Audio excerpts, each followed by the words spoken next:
अमेरिकी सदर Ronald Reagan ने ये कहा था कि सियासत दुनिया का दूसरा बड़ा पुराना पेशा है और हमें ये हकीकत तस्लीम करनी होगी कि इसकी दुनिया के सबसे पहले पेशे के साथ बहुत ममासलत है।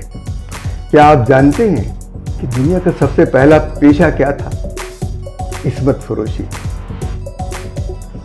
और इसी बात को हमारे शायर सुरेश काश्मीरी ने कुछ यूं कहा था, मेरे वतन की सियासत का हाल मत पूछो, घिरी हुई है तवाइफ तमाशबीनों में।